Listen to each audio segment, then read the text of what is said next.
Hey, it's Joseph here, and today I'm just showing you my computer. So I just kind of had to reach back there. So I actually have this set up so you can just kind of look down on it. Hopefully you'll be able to see my computer.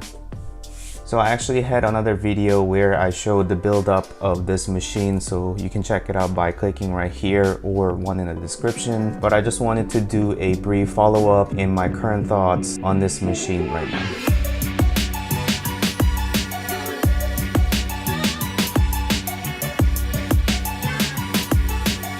So in order to show you the inside, I need to undo a few of the screws. So let me just do that.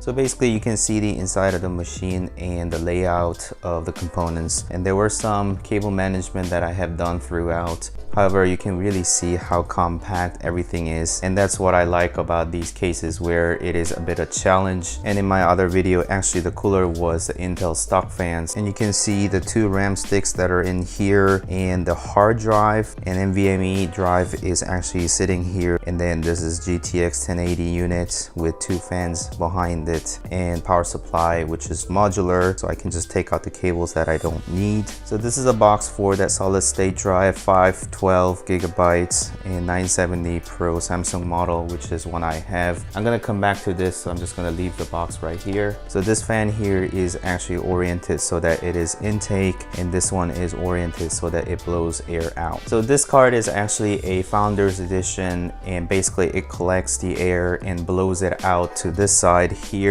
And it really works out for me because this is a tiny little case and there's not much of air extraction going on. What I don't want to suffocate is the CPU, which is drawing air and into the CPU and spreads it out, and hopefully some of the air will dissipate this side and either get into the GPU or perhaps use this fan to go out. And because this motherboard lacked the fan headers, I had to split them into two, so these are just kind of routed that way. And actually this hard drive wasn't gonna fit in between because that's how you're normally supposed to route them into. However, I was able to just kind of mount them on the side like that because I had plenty of rooms on this side. If I undo this screw, I can get to the back of this drive, which is mounted onto this plate right here. And if you see the other side, basically there's a dust filter. Perhaps now is a good time to just kind of dust these out. You can see more dust on this side because air is flowing into the case this side and blowing out, and that's a good sign that there's no dust on here, which basically means that there's no dust that is collecting inside of the case.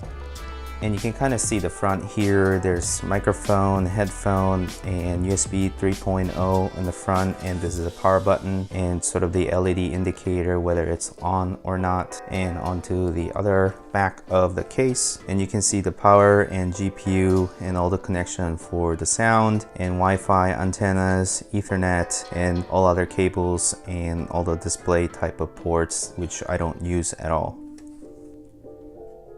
So basically that sums up Bluetooth 2.0 and what it is. So there are a few things that I would have done slightly different if I were to choose the parts right now. So if I remember correctly, I think I paid about $100 more for 512 gigabytes of 970 Pro. However, the speed is so fast on NVMe's, I don't think there's noticeable difference for 970 Pro. And if I had opted for 970 Evo models, I think I would have saved at least $100. And another thing is that these two RAMs, so each of them are 16 gigs and they make up 32 gigabytes. About a half years ago, the RAM prices were still crazy and they were very expensive. However, I thought I would be able to get my hands on much bigger projects which requires a lot of RAM. Therefore, I just wanted to have enough of RAM to be ready on big projects. Unfortunately, I did not get my hands on big projects as much as I'd like to. If I were to buy 32, it would be actually a lot cheaper nowadays, but at the same time, I don't think I would have done 32 if I knew. I had initially built this machine for architectural purposes as well as being mobile at the same time, so I needed something that is powerful enough to handle all the tasks, but at the same time it is not too expensive, so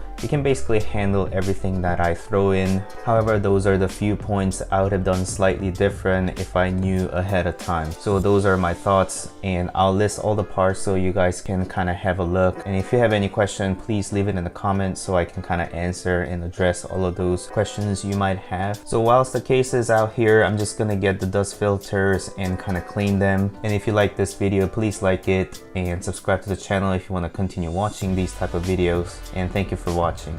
Bye.